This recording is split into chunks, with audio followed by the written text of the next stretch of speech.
संदर्भात आज बैठक बोलवली आहे। या बैठकीला सन्माननीय व्यासपीठ आणि रामभाऊ आणि भारततात्या आणि आनंदराव बापू यांच्यावर प्रेम करणारे तुम्ही सगळे कार्यकर्ते, पत्रकार बंधूंनो, आज आपण विचार करतोय की काय करायचं, आपलं काय ठरवायचं। नेता आपलं काय निर्णय घेणार आहे त्या पाठीशी आपण सगळी राहणारच आहे, त्याचा काही विषय नाही। राजाभाऊ, एक आठवण म्हणून सांगतो, 2007 ला अशीच परिस्थिती होती। विरोधकांना मुलासाहेब काही माणसं म्हणत होती जावा ते रामभाऊंचं पायदा आणि मिटवा, पण त्यांना वाटत होतं काय आहे त्यांचं 100-500 मतं पडतील, लय झालं, लय 500 पडतील। पण खरंच ह्याच जागेत मंडप लावला, अगदी 5 माणसं बापू त्यावेळेला नव्हती आपल्या संग राजाभाऊ, पण एक दिवस जसा जाईल तसं माणसं वाढत गेली आणि शेवटी गुलाल आमचा झाला। तर ती आठवण सांगण्याचं कारण असं आहे, आज देखील काय कार्यकर्ते विरोधातले आम्हाला सांगतात की बाबा तुमचं काय 1 शीट घ्या, 2 शीट घ्या, 4 शीट घ्या। मी तर ह्या मताचा आहे। तात्या ती 2007 आज 25 आहे, लय बरंच पुराखानं पाणी गेलेलं आहे। 10 वर्ष नगर ग्रामपंचायतची सत्ता आपण भोगलेली आहे, जिल्हा परिषद भोगलेला आहे। आजपर्यंत तुम्ही एवढी गोरगरीब जनतेची कामं केलेली आहेत। आमच्यासारखं कार्यकर्ते आज तळातनं उठून आज इथपर्यंत आणलेला आहे, नाहीतर आम्ही देखील कुठं तर ड्रायव्हर म्हणून काम केलं असतं। अशी बरीच कुटुंब तुम्ही आज माणसात आणलेली आहेत। राजाभाऊ खोटं बोलत नाही, लाट लागलेले कितीतरी माणसांची कुटुंब ह्या भारततात्यांनी बसवलेले आहेत।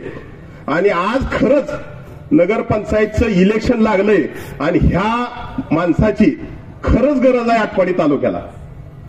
म्हणजे मी ह्या पार्टीचा आहे किंवा माझं तात्यावर प्रेम आहे म्हणून बोलत नाही, प्रत्येक जनतेला माहित आहे आणि आज जनता तात्या आपल्या बरोबर आहे। त्यामुळं नगरपंचायतचे 17 सीटा आणि नगराध्यक्ष आपला निवडून येणार आणि नगराध्यक्ष तुम्ही निर्णय घ्या, ह्या वेळेला स्वतंत्र लढावं माझी तर स्पष्ट भूमिका आहे।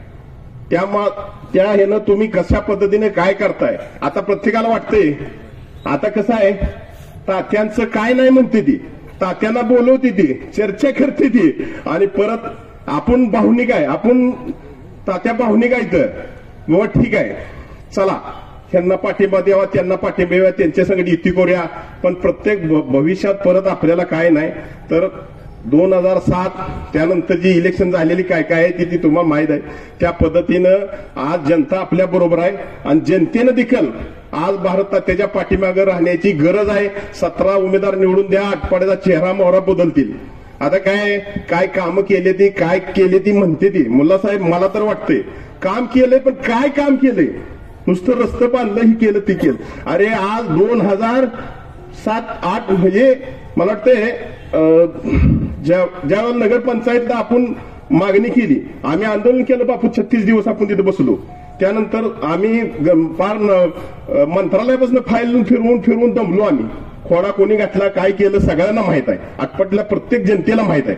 नाहीतर 7 वर्षापूर्वीच नगरपंचायत आपली अस्तित्वात आली असती, पण ह्या लोकांनी नगरपंचायत होऊ दिली नाही आणि आज हीच लोक म्हणतील की आम्ही एवढा विकास केलाय। पण मुल्लासाहेब तुम्हाला मी सांगतो, सर्वसामान्याच्या गरजा काय आहेत, पाणी प्यायचं स्वच्छ पाहिजे। गेल्या 7 वर्षात जी परिस्थिती आहे, 5 दिवसानं पाणी येतंय, 4थ्या दिवशी अजून आलं नाही, 5व्या दिवशी पाणी अजून येतं। या तुमचा सरपंच झाला, तुम्ही फसवलं, पत्रकार बंधूंनी तुम्ही मिटिंग बोलवली होती, सगळ्यांनी सांगितलं की बाबा नगरपंचायत आपल्या आटपाडीची करायची आहे, त्याशिवाय विकास होणार नाही। आणि काय केलं तुम्ही, आम्ही बहिष्कार टाकला, कुणीही अर्ज भरायला नाही ठरलं आणि नंतर काय केलं, काही जणांनी अर्ज भरून ठेवलं, काही जणांनी वरचा उमेदवार केला आणि निवडणूक झाली आणि निवडून बी आले आणि 4 वर्षात त्या माणसानं काय काम केलं।